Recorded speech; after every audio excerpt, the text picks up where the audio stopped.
Hello बच्चों, आप देख रहे हैं तक्षशिला और हम बात कर रहे हैं हाउ डू ऑर्गेनिजम्स रिप्रोड्यूस की। तो आज मैं आपसे कुछ क्वेश्चंस पूछ रहा हूँ। देखिए, इन प्लांट्स को देख के आपके मन में क्या ख्याल आता है? इन प्लांट्स पे उगे हुए फ्लावर्स को देख के आपके मन में क्या ख्याल आ रहा है? ये फ्लावर्स की ज़रूरत क्या है? क्यों ये फ्लावर्स प्लांट उगा रही है? ठीक है, आप देख सकते हैं अलग अलग कलर्स के फ्लावर्स हैं। ये रोज है, वो सनफ्लावर था, अलग अलग टाइप्स के फ्लावर होते हैं। तो ये फ्लावर्स क्यों होते हैं? इनका क्या यूज है प्लांट्स के लिए? हमारे लाइफ में भी फ्लावर्स का बहुत यूज होता है। हम भगवान को भी फूल चढ़ाते हैं, घर के डेकोरेशन भी फ्लावर से करते हैं, हार भी फ्लावर से बनता है। तो हमारे लिए तो फ्लावर्स बहुत ज़्यादा इम्पोर्टेंट है और बहुत ज़्यादा यूज़ किए जाते हैं ह्यूमन लाइफ में। लेकिन प्लांट्स के लिए इसका क्या यूज़ है? क्या है केवल ह्यूमंस के लिए फ्लावर्स बनाते हैं? क्या इतने सुंदर सुंदर फ्लावर्स केवल दूसरों के यूज के लिए बनाए जाते हैं?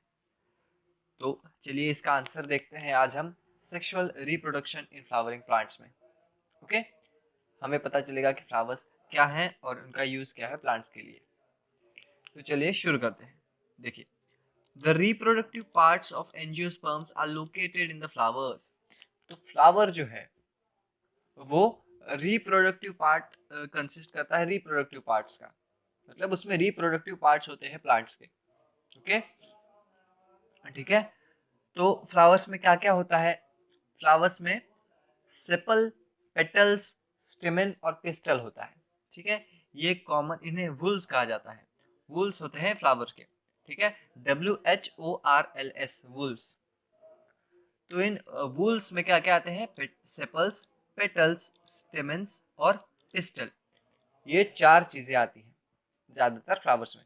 कुछ में अलग अलग पेरियांथ होता है और अलग अलग चीजें होती हैं, लेकिन आपको वो जानने की अभी जरूरत नहीं है। आपको केवल ये चार चीजें ध्यान रखनी है। ओके, तो इनमें से जो ये दो है, सेपल्स एंड पेटल्स, ये प्रोटेक्टिव काम करते हैं। ये केवल प्रोटेक्शन करते हैं रिप्रोडक्टिव पार्ट का। ठीक है, और पेटल्स कभी कभी अट्रैक्टिव काम भी करते हैं, मतलब इंसेक्ट्स को अट्रैक्ट करना फ्लावर की तरफ। वो क्यों अट्रैक्ट करते हैं वो आगे हम देखेंगे, लेकिन पेटल्स जो होते हैं वो कभी कभी अट्रैक्टिव काम भी करते हैं और प्रोटेक्शन का तो काम करते ही हैं। और सेपल्स जो होते हैं वो तो प्रोटेक्शन का ही काम करते हैं। ओके, जब फ्लावर बर्ड कंडीशन में होता है, कली की कंडीशन में होता है, तब सेपल्स उन्हें प्रोटेक्ट करते हैं।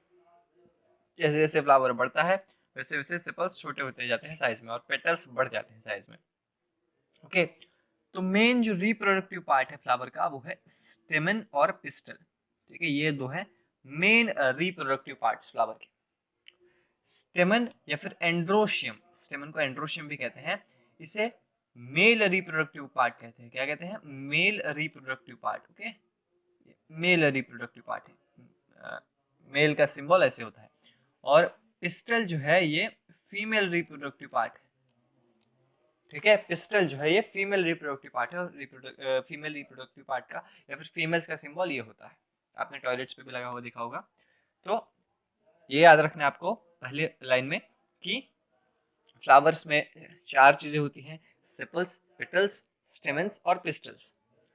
सेपल्स और पेटल्स जो हैं वो प्रोटेक्शन का काम करती हैं, और स्टेमन और पिस्टल जो है वो क्या करता है? रिप्रोडक्शन का काम करता है। स्टेमन मेल रिप्रोडक्टिव पार्ट है और पिस्टल फीमेल रिप्रोडक्टिव पार्ट है। ओके, आगे बढ़ते हैं। देखिए, ये वही लिखा है यहाँ पे जो मैंने आपको समझाया। Stamens and pistils are reproductive parts of the flower. They contain germ cells. इनमें जर्म सेल्स होते हैं। जर्म सेल्स मतलब गैमेट्स। ये गैमेट्स प्रोड्यूस करते हैं। ओके, गैमेट्स प्रोड्यूस करते हैं ताकि रिप्रोडक्शन हो पाए। गैमेट्स का क्या रोल होता है रिप्रोडक्शन में? हमने देखा था पिछले लेक्चर में कि गैमेट्स ऐसे सेल होते हैं जो कि रिप्रोडक्शन में भाग लेते हैं। इनमें नंबर ऑफ क्रोमोसोम या फिर अमाउंट ऑफ डीएनए आधा होता है बाकी सेल्स के मुकाबले में। ठीक है, आधा होता है और उसकी वजह से continuity of number of chromosome रह पाती है जनरेशन आफ्टर जनरेशन। ओके, अगर आपने नहीं देखा है पिछला लेक्चर देख लें। बहुत ही बेसिक लेक्चर है और वो आपको उतना इन्फॉर्मेशन आपके पास होनी चाहिए आगे के पार्ट जानने के लिए। ठीक है, तो आगे बढ़ते हैं। Sepals and petals perform function of protecting the reproductive part. वही मैंने आपको बताया, सेपल्स और पेटल्स जो है प्रोटेक्शन का काम करते हैं रिप्रोडक्टिव पार्ट के। देखिए क्या लिखा है, एंड्रोशियम या फिर स्टेमन in the is the male reproductive part. Is आना चाहिए यहाँ, ठीक है, गलती से टाइपिंग में गलती हो गई है। इज एंड्रोशियम या फिर स्टेमन ये मेल रिप्रोडक्टिव पार्ट है, और गाइनोशियम या फिर पिस्टल ये फीमेल रिप्रोडक्टिव पार्ट है। यहाँ टाइपिंग में कुछ मिस्टेक हो गई है, यहाँ फीमेल लिख लीजिए, FEMALE, ठीक है, फीमेल। ओके, क्योंकि माउस से मुझे टाइपिंग में थोड़ा सा ये हो जाता है, इसके लिए आप लिख लीजिए वहाँ फीमेल रिप्रोडक्टिव पार्ट। ओके, तो एंड्रोशियम या स्टेमन ये मेल रिप्रोडक्टिव पार्ट होता है, और गाइनोशियम या फिर पिस्टल ये फीमेल रिप्रोडक्टिव पार्ट होता है। अब मैं आपको ये फ्लावर दिखा रहा हूँ। ओके, अब हम इसमें देखेंगे, जो हमने जाना है वो हम देखेंगे, और आपके लिए हम कुछ नया ट्राई करने की कोशिश कर रहे हैं।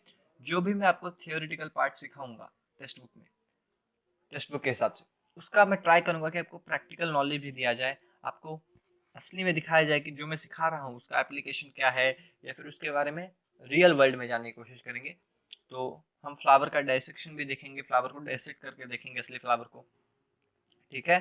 आपको भी सिखाऊंगा थोड़ा बहुत कैसे डायसेक्ट किया जाता है, और जो भी हम अगर केमिकल रिएक्शंस देखेंगे तो हम केमिकल रिएक्शन को ट्राई करेंगे परफॉर्म करने का, कि वो हो रहा है नहीं, जितना संभव हो, ठीक है, जितना हमारे लिए पॉसिबल है उतनी चीज़ें हम प्रैक्टिकली देखेंगे। अब आप कहेंगे कि न्यूक्लियर फ्यूजन दिखाइए, ये तो यहाँ हो नहीं सकता है, तो जो संभव है वो हम प्रैक्टिकली ट्राई करेंगे कि उसकी वीडियोज़ में बना के आपको आपके साथ शेयर करूँ। ओके, तो अभी चलिए अपने टॉपिक पे आते हैं। देखिए ये क्या है, ये तो आपको पता होगा, इन पार्ट्स का नाम, ये है पेटल्स। ओके, ये पेटल्स है, ये जो नीचे ग्रीन कलर के रहते हैं, ओके, ये ग्रीन कलर के रहते हैं, इन्हें हम सेपल्स कहते हैं। ओके, सेपल्स, ये सेपल्स होते हैं, ये जो फ्लावर बर्ड की कंडीशन होता है, कली की कंडीशन में, तब ये उसे प्रोटेक्ट करते हैं, और जैसे जैसे फ्लावर बढ़ता है तो ये छोटे हो जाते हैं, और नीचे ऐसे हमें खाली नीचे देखने को मिलते हैं लटके हुए।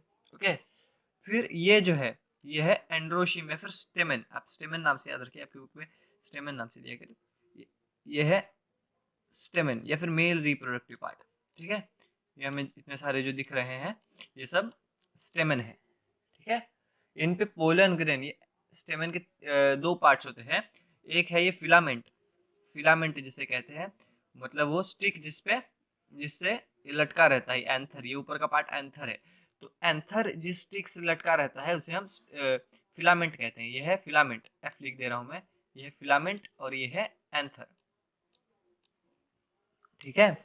तो हमने क्या देखा कि ये है स्टेमन, ये सब स्टेमन्स है। स्टेमन मेल रिप्रोडक्टिव पार्ट है। स्टेमन में स्टेमन दो पार्ट से बना होता है, एक ऊपर वाला एंथर और एक फिलामेंट। अब इस एंथर में क्या रहते हैं, पोलन ग्रेन्स रहते हैं। क्या रहते हैं, pollen grains. Pollen grains male gametes को कैरी करते हैं। Okay, pollen grain male gamete को या फिर मेल जर्म सेल को कैरी करते हैं, ठीक है। PG मतलब पोलन ग्रेन।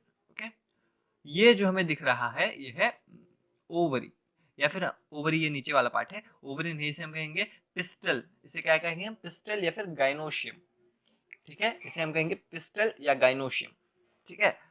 पिस्टल के भी तीन पार्ट्स होते हैं पिस्टल के। ये ऊपर का जो है ये है स्टिग्मा, ये है स्टिग्मा, यहाँ पे पोलन ग्रेन गिरता है। वो कहाँ से गिरता है वो हम देखेंगे क्यों गिरता है। ये जो यहाँ से लेके आपको यहाँ तक का पार्ट दिख रहा है ये है स्टाइल, इसे हम कहते हैं स्टाइल, और नीचे का ये जो पार्ट है इसे हम कहते हैं ओवरी, ठीक है। तो हम देखा है पूरा जो स्ट्रक्चर है यहाँ पे हमें दिख रहा है, इसे हम क्या कहते हैं, यहाँ से लेके यहाँ तक जो स्ट्रक्चर हमें दिख रहा है इसे हम कहते हैं पिस्टल। ये फीमेल रिप्रोडक्टिव पार्ट है जिसे गाइनोशियम भी कहा जाता है। ऊपर का ये पार्ट इसका है, ये है स्टिग्मा, ये है स्टाइल, और नीचे का ये है ओवरी, जहां हमें फीमेल जर्म सेल्स देखने को मिलती है, ठीक है। देखिए क्या लिखा है, फ्लावर में भी यूनिसेक्सुअल या फिर बाइसेक्सुअल हो सकता है फ्लावर। यूनिसेक्सुअल और बाइसेक्सुअल मतलब क्या, चलिए पीछे की स्लाइड में जाते हैं हम वापस से। देखिए अगर ऐसा फ्लावर जिसमें एंथर और स्टिग्मा दोनों एक ही फ्लावर में प्रेजेंट हो, हम यहाँ देख सकते हैं एंथर भी है स्टिग्मा भी है, दोनों एक ही फ्लावर के अंदर है, तो हम इसे बाइसेक्सुअल फ्लावर कहेंगे। क्या कहेंगे, बाई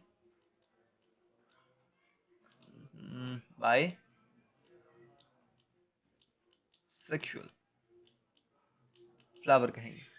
ठीक है, बाइसेक्सुअल फ्लावर हुआ ये, मतलब एंथर और स्टिग्मा दोनों एक ही फ्लावर में प्रेजेंट है। जब एक फ्लावर में खाली एंथर हो या खाली स्टिग्मा हो, मतलब एक ही रिप्रोडक्टिव पार्ट हो, तब हम उसे यूनिसेक्सुअल फ्लावर कहेंगे। ठीक है, तब हम उसे यूनिसेक्सुअल फ्लावर कहेंगे।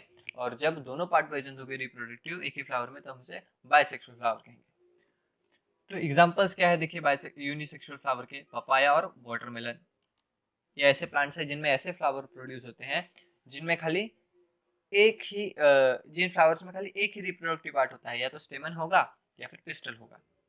ठीक है, तो ये यूनिसेक्सुअल फ्लावर है। यूनि का मतलब एक, सेक्सुअल का मतलब सेक्सुअल पार्ट्स। बाइसेक्सुअल फ्लावर मतलब ऐसे फ्लावर्स जिनमें दोनों रिप्रोडक्टिव पार्ट प्रेजेंट है, और इसका एग्जांपल है हिबिस्कस और मस्टर्ड।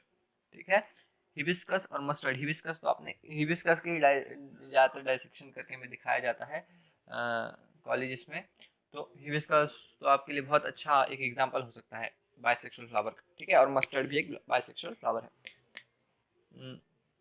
फिर देखिए, स्टेमन is the male reproductive part and produces yellowish sticky pollen grains.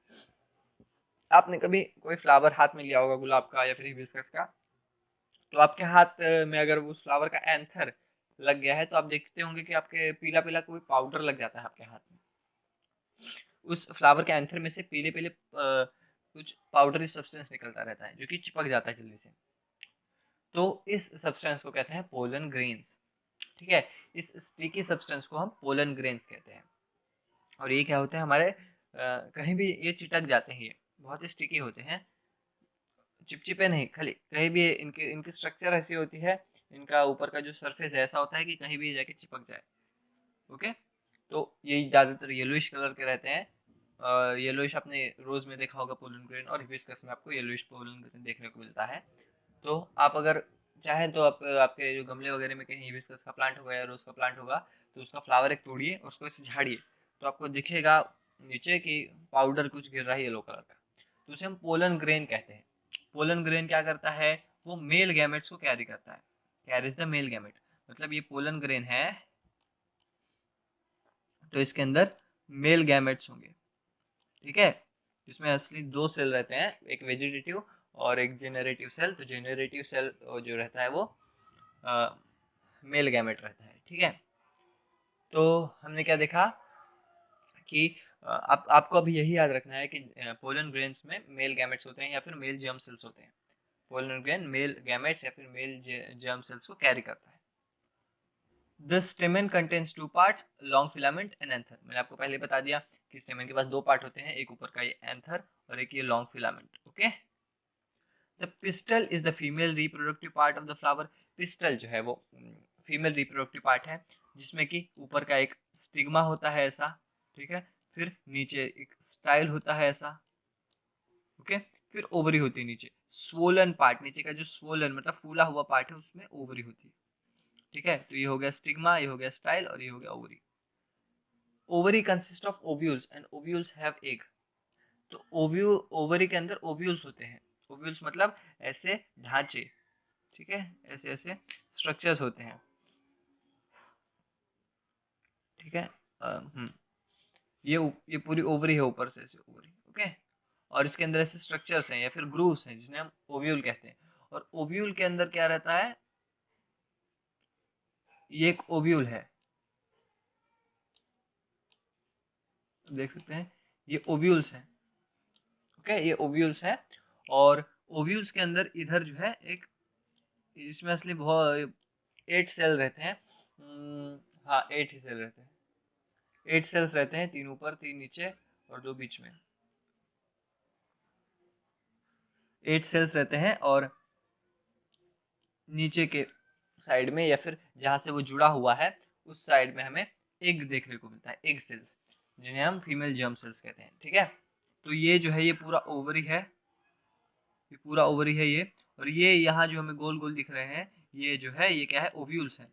और ओव्यूल्स के अंदर जो छोटा गोल गोल हमें दिख रहा है वो क्या है, एग सेल्स। ठीक है, एग सेल्स है या फिर फीमेल जर्म सेल्स है। मैं आपको दिखाता हूँ, ये देखिए, ये रहा फीमेल पार्ट, ये रहा ऊपर का स्टिग्मा, ये रहा स्टाइल, ये रहा ओवरी। ठीक है, अब ओवरी के अंदर ये जो आपको गोल गोल दिख रहा है ये क्या है, ये है ओव्यूल्स, ये है ओव्यूल्स। और ओव्यूल्स के अंदर हम जब ओव्यूल को कट करेंगे तो उसके अंदर हमें क्या देखने को मिलेगा, एग सेल्स या फिर फीमेल जर्म सेल्स। ओके, तो हमने सब पार्ट्स को देख लिया अभी तक। नाउ अब मेल जर्म सेल को जो है यूनाइट होना पड़ेगा। यूनाइट की भी स्पेलिंग है, स्लाइड्स में बहुत सारी गलतियां हुई है। ओके, तो आप उन स्पेलिंग मिस्टेक्स को जरा सही कर लेंगे, करेक्ट करते हुए जाएंगे आगे। देखिए, male germ cells has to unite with egg cells for fertilisation to occur. Male germ cells जो है उन्हें फीमेल जर्म सेल्स को फीमेल जर्म सेल्स के साथ यूनाइट होना पड़ेगा, तभी इसे हम फर्टिलाइजेशन कहेंगे। फर्टिलाइजेशन का मतलब क्या है, union of male and female gametes. तो जब दोनों गैमेट मिलेंगे तब उसे हम फर्टिलाइजेशन कहेंगे। ओके, तो इसके लिए हमारे जो एंथर पे पोलन ग्रेन्स है उन्हें ओवरी के अंदर, ओव्यूल्स के अंदर जो फीमेल जर्म सेल्स है या फिर एग सेल्स हैं उनसे यूनाइट होना पड़ेगा, तभी फर्टिलाइजेशन होगा और तभी आगे जो है सीड्स बनेंगे और फिर नया प्लांट जन्म लेगा। तो ये कैसे होगा, देखिए, तो ये यहाँ पर वही लिखा गया, न्यू जनरेशन के लिए पोलन ग्रेन्स को जो है मेल गैमेट्स या फिर मेल जर्म सेल से पोलन ग्रेन में उन्हें स्टिग्मा से होते हुए स्टिग्मा पे आना पड़ेगा और स्टिग्मा से होते हुए फिर ओवरिस तक जाके ओव्यूल्स के अंदर के जो एग सेल्स हैं उनसे यूनाइट होना पड़ेगा मेल जर्म सेल्स को, तभी फर्टिलाइजेशन हो पाएगा। तो ये कैसे होता है, ये होता है पॉलिनेशन की मदद से। मतलब पॉलिनेशन मतलब transfer of pollen grains from anther to stigma, from anther to stigma by various agents is called pollination. मतलब ये हमारा एंथर है, ये इसका फिलामेंट है, ये एंथर है ऊपर का, ठीक है, इसे हम स्टेमन कहेंगे। फिर इधर है हमारा फीमेल रिप्रोडक्टिव ऑर्गन जिसे हम पिस्टल कहते हैं, और ये है ओवरी। तो ये है स्टिग्मा, ये है स्टाइल, और ये है ओवरी, और ये है एंथर, और ये है फिलामेंट। तो एंथर पे जो पोलन ग्रेन्स बन रहे हैं, एंथर पे जो पोलन ग्रेन्स बन रहे हैं उन्हें किसी भी प्रकार से स्टिग्मा तक आना होगा, तभी स्टिग्मा के आगे यहाँ से वो जा सकेंगे एग सेल्स तक, तभी फर्टिलाइजेशन हो पाएगा। तो इस प्रोसेस को, जिस प्रोसेस में एंथर से पोलन ग्रेन स्टिग्मा तक जाएगा, एंथर से स्टिग्मा तक जाएगा, उसे हम क्या कहेंगे, पॉलिनेशन कहेंगे। ठीक है, तो पॉलिनेशन इसी बहुत कारणों से हो सकता है, विंड से हो सकता है, एनिमल से हो सकता है, वाटर से हो सकता है, ठीक है, ह्यूमन से भी हो सकता है। तो आपको अब पता चला होगा कि फ्लावर्स इतने सुंदर क्यों होते हैं, अलग अलग प्रकार के क्यों होते हैं। तो जिस प्रकार का पॉलिनेटिंग एजेंट रहेगा एक फ्लावर का, उसी प्रकार का वो फ्लावर भी रहेगा। मतलब अगर कोई इंसेक्ट है जिसे सुगंध अच्छा लगता है और जिसे नेक्टर चाहिए, नेक्टर मतलब मीठा पदार्थ जो फ्लावर्स प्रोड्यूस करते हैं वो चाहिए, तो वो ऐसे फ्लावर के पास जाएगा जिस फ्लावर में, जो फ्लावर बहुत ही सेंट छोड़ रहा है या फिर जो फ्लावर बहुत ही अच्छा स्मेल दे रहा है, उससे अट्रैक्ट होगा और क्या करेगा, उस फ्लावर के पास जाएगा जिसके पास नेक्टर हो। तो जब वो ऐसा नेक्टर पिएगा और हलचल करेगा उस फ्लावर के आसपास, तो क्या होगा, ये जो पोलन ग्रेन्स हैं एंथर पे, ये पोलन ग्रेन्स उसके बॉडी पर स्टिक हो जाएंगे। इसी कारण से पोलन ग्रेन्स स्टिकी होते हैं। तो क्या करेंगे, उस इंसेक्ट के बॉडी से स्टिक हो जाएंगे पोलन ग्रेन्स, और जब वो इंसेक्ट उसी फ्लावर के या फिर किसी और फ्लावर के ऊपर बैठेगा, तब वो पोलन पोलन ग्रेन्स जो है गिर जाएंगे और स्टिग्मा तक पहुंच जाएंगे। ठीक है, तो एंथर से स्टिग्मा तक ऐसे इस प्रकार पहुंच जाते हैं पोलन ग्रेन्स। हम भी जब किसी फ्लावर को हाथ लगाते हैं तो हमारे हाथ में पोलन ग्रेन्स चिपक जाते हैं, और जब हम दूसरे फ्लावर को या उसी फ्लावर के पिस्टल को हाथ लगाते हैं तो पिस्टल पे गिर जाते हैं, और इसी प्रकार से पॉलिनेशन हो जाता है। मतलब transfer of pollen grains from anther to stigma. ठीक है, और ये अलग अलग कारणों से होता है। कभी कभी कोई विंड से भी हो जाता है, जब जोर की हवा आती है तो वो जो फिलामेंट है वो जोर जोर से हिलने लगता है, फिलामेंट स्टेमन का, और उसके ऊपर से क्या होता है, फिर पोलन ग्रेन्स जो है उड़ के पिस्टल तक पहुंच जाते हैं, स्टिग्मा तक। Okay, when pollination occurs in the same flower, अगर ये पॉलिनेशन सेम फ्लावर में हो, मतलब एक ही फ्लावर है जिसके अंदर एंथर भी है और पिस्टल भी है, और उसी फ्लावर के अंदर उसी के एंथर से उसी के पिस्टल तक पोलिनेट पहुंच जाए, तो हम इसे सेल्फ पॉलिनेशन कहेंगे। ओके, क्या कहेंगे हम इसे, सेल्फ पॉलिनेशन। मतलब जब एक ही एंथर से एक ही फ्लावर के एंथर से एक ही फ्लावर के पिस्टल तक पोलन ग्रेन पहुंचे तब हम इसे सेल्फ पॉलिनेशन कहेंगे। ओके, और जब एक फ्लावर के एंथर से दूसरे फ्लावर के पिस्टल पर पोलन ग्रेन पहुंचे या फिर एक फ्लावर के एंथर से दूसरे फ्लावर के स्टिग्मा पर पोलन ग्रेन पहुंचे तो हम इसे क्या कहेंगे, क्रॉस पॉलिनेशन। ठीक है, हम क्या कहेंगे इसे, क्रॉस पॉलिनेशन। तो सेल्फ पॉलिनेशन मतलब transfer of pollen grains from anther to stigma of the same flower, और क्रॉस पॉलिनेशन का मतलब transfer of pollen grains from anther to stigma of two different flower, may be of the same plant और may be of the different plant. मतलब एक ही plant पे अगर दो flowers हैं, ठीक है, दो फ्लावर्स हैं, तो यहाँ का एंथर से पोलन ग्रेन्स इस फ्लावर के स्टिग्मा पर अगर पहुंच जाए तो भी हम उसे क्रॉस पॉलिनेशन कहेंगे। ठीक है, और यहाँ का एंथर से दूसरे प्लांट के स्टिग्मा पर अगर पोलन ग्रेन पहुंच जाए तो भी हम उसे क्रॉस पॉलिनेशन कहेंगे। लेकिन यहाँ के एंथर से इसी फ्लावर के स्टिग्मा पर अगर पोलन ग्रेन गिरेगा तो हम उसे क्रॉस पॉलिनेशन नहीं, सेल्फ पॉलिनेशन कहेंगे। ओके, आप देख सकते हैं, देखिए पोलन ग्रेन स्टिग्मा तक पहुंच रहे हैं या गिर रहे हैं पोलन ग्रेन। ओके, ये देखिए इसके बॉडी पे कितने सारे पोलन ग्रेन्स लग गए हैं। अभी जब ये ऐसे फ्लावर्स के अलग अलग फ्लावर्स पे बैठेगा तो पोलन ग्रेन्स गिरेंगे और धीरे धीरे पॉलिनेशन होगा। देखिए पॉलिनेशन कैसे हो रहा है, पोलन ग्रेन्स निकलेंगे, फिर पॉलिनेटर है, ये भी है एक पॉलिनेटर, फिर ये पोलन ग्रेन स्टिग्मा पर जाएंगे और फिर फर्टिलाइजेशन करेंगे आगे जाके। ठीक है, तो आपको एक बात पता होनी चाहिए कि बहुत ज़्यादा मतलब बहुत ज़्यादा मात्रा में पॉलिनेशन हमारे हनी बीज करते हैं। अगर हनी बीज ना हो तो मतलब हमारा फूड भी प्रोड्यूस नहीं होगा, हमें पूरा जो है फूड चेन वो बिगड़ जाएगा। क्यों? बिकॉज पॉलिनेशन में बहुत बड़ा रोल प्ले करते हैं हनी बीज, और इसीलिए अभी बहुत सारे प्रयास हो रहे हैं, बहुत सारे एफर्ट्स किए जा रहे हैं हनी बीज को प्रोटेक्ट करने के लिए। केवल हनी बीज हनी ही नहीं देती हैं, वो पॉलिनेशन में भी बहुत बड़ा काम करती हैं, और हर एक इंसेक्ट बहुत बड़ा काम करता है। इसके लिए आपको यह नहीं समझना है कि ये छोटे से इंसेक्ट क्या करते हैं इकोसिस्टम के लिए, बहुत बड़ा उन पे जो है दायित्व तो रहता है, और बहुत बड़े वो अगर पॉलिनेशन नहीं होंगे तो नए प्लांट्स नहीं बनेंगे, नए प्लांट्स नहीं बनेंगे तो हमें खाना कहाँ से मिलेगा। ठीक है, फ्रूट्स नहीं होंगे, वेजिटेबल्स नहीं होंगे, कुछ नहीं होगा तो खाना कहाँ से मिलेगा। हम हर एक इंसान एक एक करके तो पॉलिनेशन नहीं कर सकता है खुद से, तो उसमें तो बहुत साल लग जाएगा। तो हमारे लिए इतना बड़ा काम एक छोटी सी हनी भी कर देती है। ओके, तो always be grateful for everything you are getting, because हमें सब कुछ लग रहा है कि हमें फ्री में मिल रहा है, हवा हमें फ्री में मिल रही है, फ्लावर्स हमें फ्री में मिल रहे हैं, सब कुछ, लेकिन ऐसा नहीं है। The nature is paying enormous amount of efforts to make this things happen. ठीक है, नेचर बहुत ज़्यादा एफर्ट कर रही है हर एक चीज़ के लिए। अगर आपको देखना है कि कितना एफर्ट लगता है छोटे से भी इकोसिस्टम को सस्टेन करने के लिए, तो आप गार्डनिंग कर सकते हैं। ठीक है, आपको पता चलेगा कि हमें देखना पड़ता है कि उस प्लांट के लिए क्या ज़रूरी है, क्या कम हो रहा है तो उसका लीव्स येलो हो रहे हैं, क्या कौन सा न्यूट्रिएंट कम है तो उसके जो है स्टेम सूख रहे हैं, उसके ब्रांचेस सूख रही हैं, उसके नेक्रोसिस हो रहा है, क्लोरोसिस हो रहा है। तो नेचर को इतना सब कुछ पता है और उसने सबका इलाज, सबका सोल्यूशन भी दे रखा है।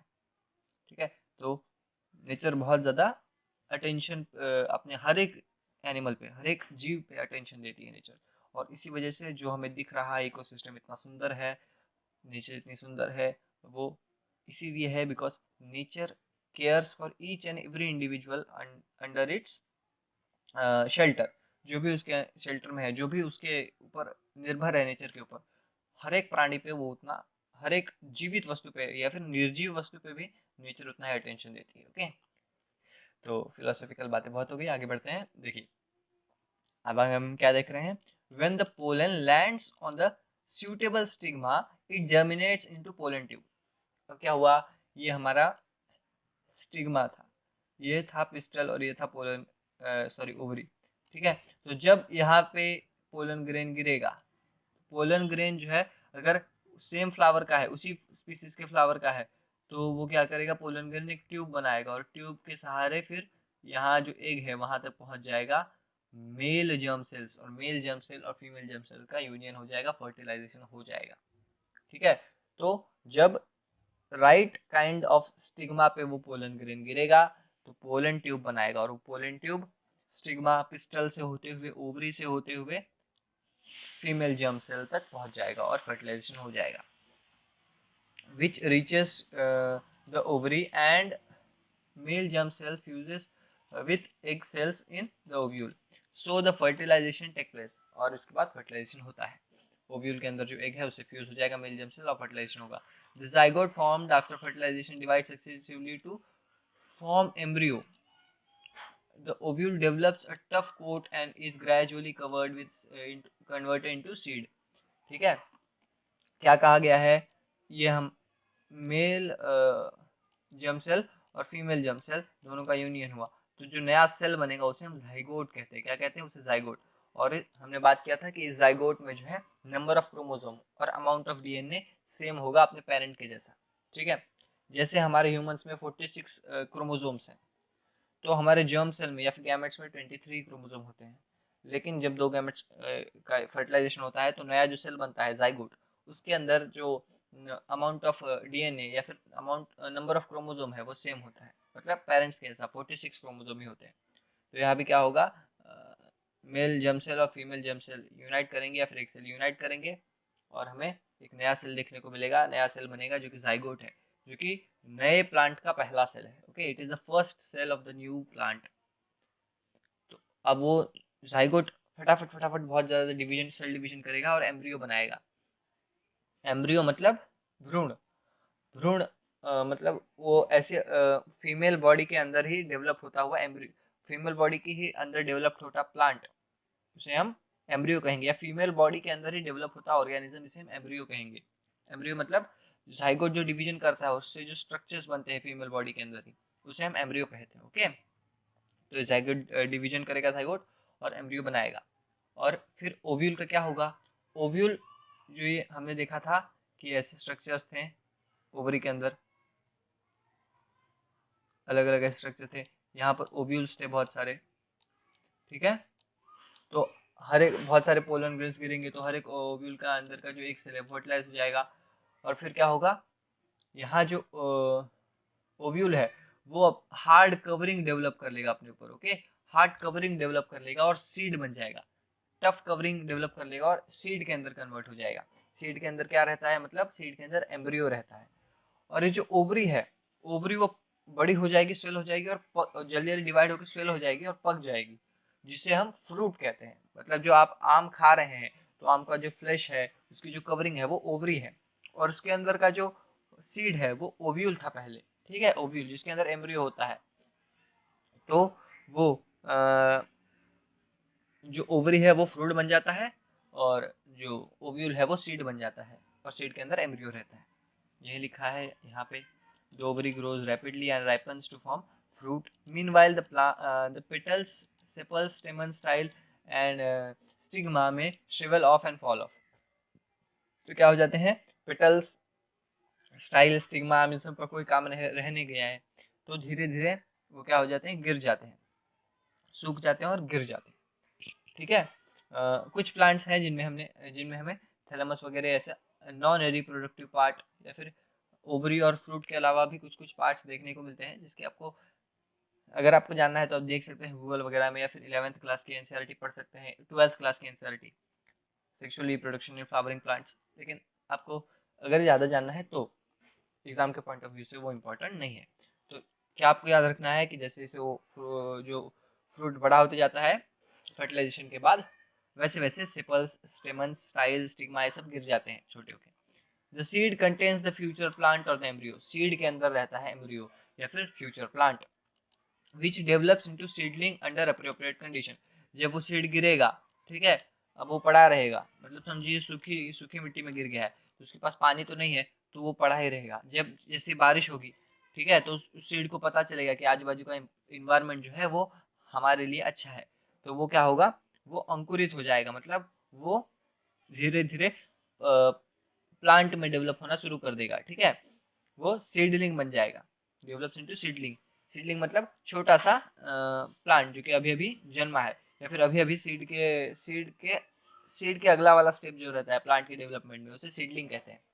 तो छोटा सा प्लांट बन जाएगा, जिसे कि हम जर्मिनेशन कहते हैं। ठीक है, डोरमेंसी एक ऐसा शब्द है, मतलब डोरमेंसी का मतलब ये होता है ऐसी ऐसी स्थिति जब वो सीड डॉर्मेंट पड़ा रहता है, मतलब आप देखते होंगे कि आप जो मूंग है, अपने घर में मूंग या फिर कोई भी ऐसा पल्स लाते हैं, जब तक हम उसे डब्बे में रखते हैं तब तक वो तो अंकुरित नहीं होता है, वो जर्मिनेट नहीं होता है। लेकिन जैसे ही हम उसे पानी में डालते हैं वो फटाक से जर्मिनेट हो जाता है। मतलब सीड्स को भी पता होता है कि हमें कब जर्मिनेट होना है, ठीक है। और जिस पीरियड में वो सादे पड़े रहते हैं, कोई भी उनकी मेटाबॉलिक एक्टिविटी नहीं होती, बहुत धीरे होती है मेटाबॉलिक एक्टिविटी, ना जर्मिनेट होते हैं ना कुछ होते हैं, खाली पड़े रहते हैं वो सीड्स, उस पीरियड को हम डॉर्मेंसी कहते हैं, डॉर्मेंसी, ठीक है। डॉर्मेंट पड़े रहना मतलब कोई एक्टिविटी नहीं, शांत एकदम पड़े रहते हैं। जैसे उनको मालूम पड़ता है कि बाहर का अप्रोप्रिएट कंडीशंस आ गए हैं, मतलब फेवरेबल कंडीशंस है, तो वो जर्मिनेट हो जाता है। जर्मिनेट मतलब अंकुरित हो जाना, अंकुरित हो जाता है छोटे से सीडलिंग में, और फिर वो डेवलप होकर बड़ा प्लांट बन जाता है। देखिए ये है पोलन ग्रेन और ये पोलन ट्यूब है। ये पोलन ट्यूब यहाँ जाके एक को फर्टिलाइज करेगी, ठीक है। हम देखा है, देखिए पोलन ग्रेन है, पोलन ग्रेन गिरा स्टिग्मा पे, फिर मेल जर्म सेल्स है यहाँ पे। पोलन ट्यूब के सारे मेल जर्म सेल्स कहाँ तक जाएंगे, एक तक जाएंगे, एक को फर्टिलाइज करेंगे, ओके। और ये देखिए ये सीड जो है एम्ब्रियो, एम्ब्रियो का हमें कुछ भाग बताया गया है। देखिए जो प्यूम्यूल है ये रूट क्या बोलते हैं, शूट बनेगा। शूट मतलब ये ऊपर का ब्रांचेस लीव्स ये बनेंगे, ठीक है, ऊपर की बॉडी बनेगी। ये रेडिकल है, रेडिकल से बनेगा रूट्स, ठीक है, रूट बनेंगे इससे। तो ये हमें ये बताया गया है कि सीड कैसा होता है। सीड के अंदर दो पार्ट्स होते हैं, एक होता है प्रीम्यूल जिससे ऊपर का पार्ट बनेगा पूरे प्लांट का, स्टेम, ब्रांचेस और लीव्स, और जो रेडिकल होता है इससे रूट्स बनता है। और ये ऐसे आपने देखे होंगे चना वगैरह में ऐसा दो फूले फूले स्ट्रक्चर्स होते हैं, ठीक है। तो इन्हें हम कॉटिलीडॉन कहते हैं। कॉटिलीडॉन मतलब इनमें फूड स्टोर रहता है।